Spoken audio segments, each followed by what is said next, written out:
Yeah. Real quick, if you'll indulge me before I bring up the hour, I just want to say a couple words about this movie. I first met Edgar Wright when he was editing Scott Pilgrim. We've been friends for many, many years, and from the first moment I met him, I felt like we were brothers from another mom. I felt like, for probably the same reason a lot of you guys are here tonight about his movies, I just felt an instant connection with him in terms of the DNA of the stuff that we obviously grew up watching, even though we were a continent, an ocean apart. But in a lot of the stuff that we see in his movies, you know, Sergio Leone and to Buster Keaton to Brian De Palma. But then when I watched this movie for the first time, I felt an even deeper connection with Edgar, because I felt like a whole other range of stuff that we had shared growing up came to the surface, which was the sugar cereal of our childhood. R-rated studio action movies in the 1980s. Sneaking into the theater with friends on a Sunday afternoon, where the discourse after in the parking lot is not about camera angles and color palettes, it's about, dude, did you see how that guy's head blew up? That was awesome. I love it so much, and it's so Edgar. I love this man. Like, come on up, bring him up. Edgar Wright. Yeah!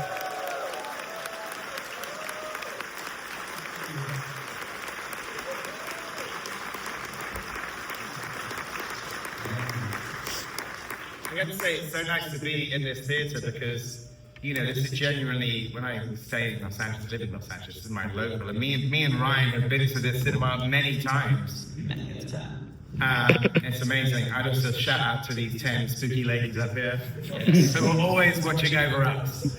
And to the projectionists. Yes. Woo!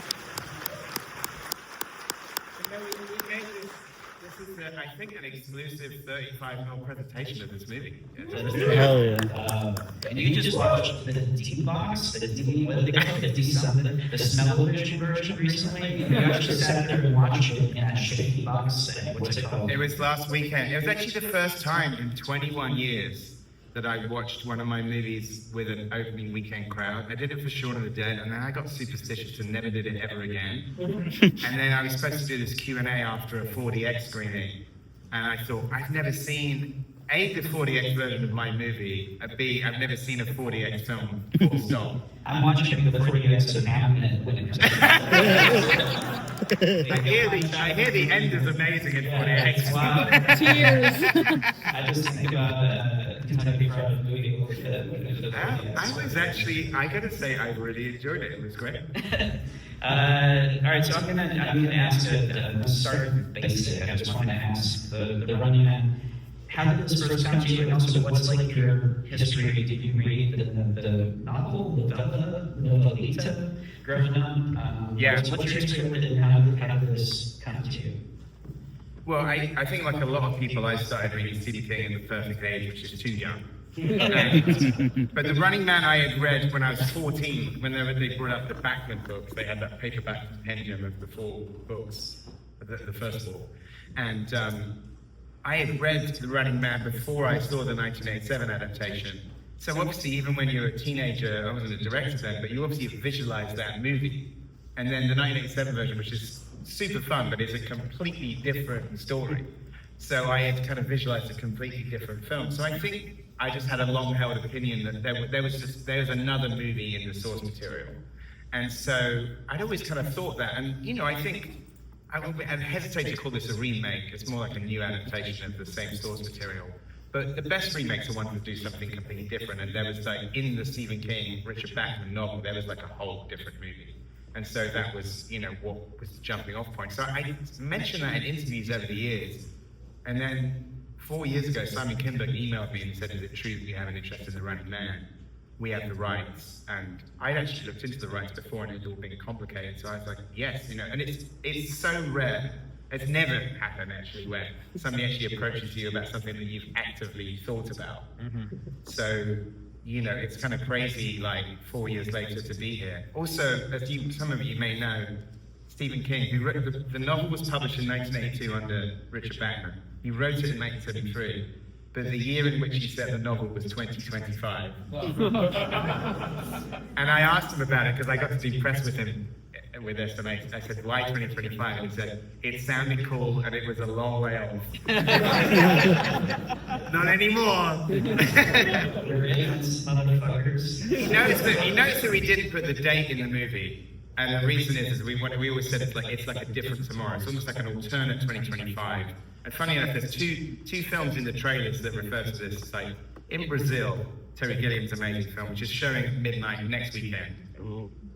They do a great thing there where it's like an 80s dystopian fantasy, but it's got 40s stylings of the time George Orwell's 1984 novel was published in 1948. So it's got these kind of 40s stylings. So we kind of thought, well, what if we did the 1982 version of 2025 of like Stephen King's imagination? So it's got that. I was told to be on that. But the reason we didn't put a date on it, the other films in the trailers, is with great sci-fi films, you can never kick the date down the road far enough. That's true. Yeah. Escape from New York, the year is 1997. 2001 is in the rearview mirror. Blade Runner was in 2019. The original Running Man was 2017. So that's why there's no date on the movie. I read when it broke that you were going to be doing this. I went and read the novella, and this part, it's really darker in tone, and the anger that Glenn has in this movie is straight out of the novella. I also, real quick, I remember when I watched the original Running Man, or as he charmingly say, the Running Man. My friend and I in theater, exactly what I was talking about, we kept track of how many people are being killed and kept a running number. And I swear to God, I have this memory that at the end, when it's Richard Dawkins, right? Dawson plays the guy. Richard Dawkins would be a completely. I want to see that. I might do a third remake of it. When he is like shot through the sign and explodes, I swear we hit 100 people and killed, and we stood up and cheered. It's very sick. There's much more fun anecdote in my head than right all right, so Stephen King, had you known him before this, or was this your first? And also, what is that like walking into like a meeting with Stephen King? Well, he had given us a press quote for Shaun of the Dead like 21 years ago, and being a fan of his since I was a preteen, I just blew my head off it. But I'd never met the man, and there's this amazing quote about our movie for the US release. And then more recently, around the time of Baby Driver, we'd started emailing, but mostly like talking about music. I knew he was a big rock fan, so it would turn into a tradition of me sending him contemporary rock bands on his birthday, like happy birthday, please check out this album by King Gizzard and the Lizard Wizard. I think he'll dig it, and he did. When I was working on this, I didn't want to talk to him about it because I didn't want to be the boy who cried wolf, because the idea of talking to him about potentially doing it and it not coming together would have been so heartbreaking.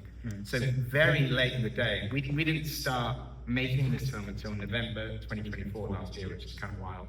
And so probably in the summer last year, I sent him an email where it started with, as I'm sure you are already aware, I've been working on The Running Man. And like, because I think he's a producer when he likes the film. And so he had sign off on the screenplay. And obviously, and I like the 1987 one, but I know he has reservations about it. So it's extremely, number one, nerve-wracking sending it to Stephen King. Not just because it's Stephen King, but also he used to be a high school English teacher, and now you're handing in your homework to the most famous English teacher in the world. So me and Michael McCall had a very sweaty weekend waiting for him to respond, but he loved it. And I think what's interesting when you're saying about the book being angry is Stephen is obviously a different person to who he was in 1973. And if you read the book, the ending has an extremely bleak, nihilistic ending. And we knew that we weren't going to do that, and we wanted, rather than the character go down in flames, we wanted him to be the spark of the revolution. And what was great with Stephen, he loved the script, and he said, "Oh, I loved what you did with the ending. I wouldn't have done that ending today. I'm not that person anymore." It's funny because he used that analogy for Richard Bachman Donald Westlake used to write as Richard Stark as well, and he used to say, if I wake up and it's sunny, I'll be Donald Westlake, and if it's cloudy, I'll be Richard Stark. And Stephen King had the same thing. If he woke up on a cloudy day, he'd write as Richard Bachman. I was thinking, wait, Stephen King's on the sunny day? Okay. But it was amazing. So, and then he really was just really supportive and encouraging. And then it was, and then first time I spoke to him on the phone was after he'd watched it for the first time. Jesus Christ. He was watching it, and I kind of felt, I said, hey, I know you're watching it today. I can't wait to hear what you think. Call me afterwards. So I actually spoke to him on the phone. And then more recently, I met him. I was in New York doing Comic-Con, and I said, I'd love to meet you before it comes out. So me and my girlfriend flew to Bangor and hung out with Stephen King, which was amazing. And it was, it's just, just, I feel like sort of just kind of like, you close the circle on something in terms of like growing up with an author and then getting to meet them with an adaptation, He also, this is absolutely true, at dinner he asked me, imagine Stephen King asking you this, he just said out of the blue, what do you consider the best horror film of all time?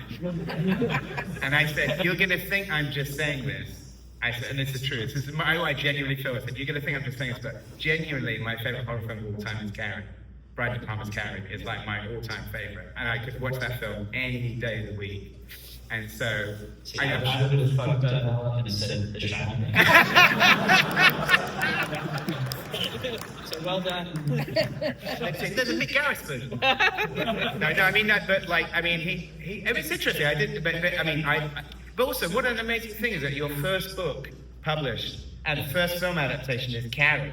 Like, what a fucking thing to start with. Incredible, Let's talk about shooting it a little bit, because you've done action in some form over the years. I've been hot fuzz with action, and Big Driver, I think, was your was truly a car chase movie. This is kind of a whole other level. Talk about how just approaching kind of action scenes that are done on this level, if your approach to it was different than in previous stuff in terms of your craft and planning it, or how did it work? I think that the most ambitious thing about doing a movie, and they sort of go hand in hand, is like, obviously action is always really complicated to do. And then the biggest and most ambitious thing about this was doing the fact that the game is out in the world. And it's funny, like, the 1987 film, when I saw it, having read the book, I was a bit disappointed that it was all in a subterranean arena. But now, having made this movie and done 165 locations, I'd like to say to the makers of the original movie, you guys are smart. Because it's not just Glenn's story, it's all of the other stuff as well. It's all of the kind of the other TV shows, and even just that bit when they're in Brolin's reception and there's that, what we call like the wall of death, of all of the other clips of people dying. There's like 34 different deaths on that wall. It will all be on the Blu-ray. It'll be like a snuff movie version of Jack. There is actually, we put them all back to back. But to answer your question though, the key difference here is that Glenn is, and Ben Richards is at the center of all of it. It's the other big part of the book that we really wanted to bring to the screen. Two things. Number one, he's not an existing action hero. He starts the movie, like in the book, as an out-of-work dad who's blacklisted. The second thing is everything is from his perspective. So you never cut around the corner, you don't cut back to the network building, you don't cut to Sheena and Kath, you stay with Ben and you only have the information he does. So that starts to formulate, it both kind of, you're limiting yourself in terms of the perspective, but it also becomes really free. But then you sort of also have to design the action about what Glenn can do. And obviously Glenn, who is as nice as you would think it was, kind of one of the most amazing actors I've worked with, in terms of working so hard and being such a great guy. But he wants to do it all as well. So then you're having to sort of design how much of this can we do safely, how much can we do with Glenn. And and then that turns into some interesting like wonders. Also because it's on the TV show and you've got those rovers, it's like, well, if this camera's following, then we should just keep going and not cut. Yeah. So it was a real design challenge. And one of the things that I loved about the approach to action and is felt very, very, very you is how every single kind of set piece feels like it completely has its own approach to it. Like one of my favorites is when he gets in the trunk Yeah. of the car and you stay in the trunk with him, and the whole thing, it felt a bit like a Gonzo version of that, the Children of Men sequence a little bit, like the fact that you stick with that immediately. I just want to know, like, how, in terms of pulling that off, what did that look like? How did you technically do that? Ruin that part of the movie for us. We shot the second part of it first. When he pops out of the trunk, we shot that already. We sort of designed it. And the trickiest thing is actually doing that bit in the trunk and creating like a set with on a rocker where you also the camera can get around, and also Glenn has to be on a wire because he's getting pulled up into the perspex and hitting his face. So it's actually weird. I'd say the bit in the trunk was more complicated than the stuff outside. Yeah. But we shot all the stuff in the alleys with the riders and them shooting at him first, and then we shot the bit in the trunk. But it was that was a difficult. It would seem like the easiest set in the world. You've got this tiny thing, but you've also got to make the moves to get round and Glenn on rigs and all sorts of things going on. So it was complicated. One of my favorite things in the movie is just almost like a throwaway line that Michael Cera does about his mom, where he says she used to be such a kind woman. That's the most 2025. Like a lot of us with mothers can relate to.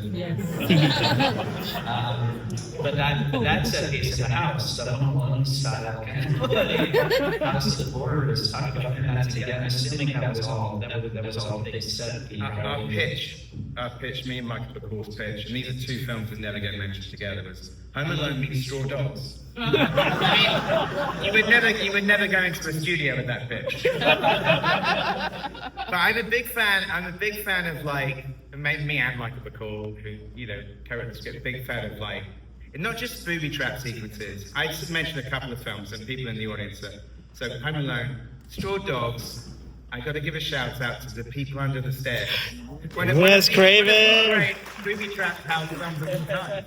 So it was a sort of, but I also the thing that really made us laugh about it, and it was actually between the first and second draft. It was actually one of the best studio notes we got about a script ever. Is that actually the first draft was more like the book where Victoria, the mum, pushes the button.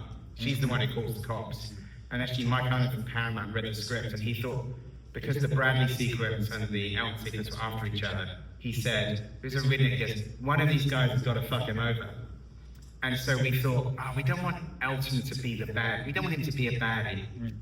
It won't just make him a massive liability. So that's when the idea is, what if he pushes the button? And just the idea of like, because they have every opportunity to get the fuck out of there, right there and then, and stay alive, with these Michael Cera.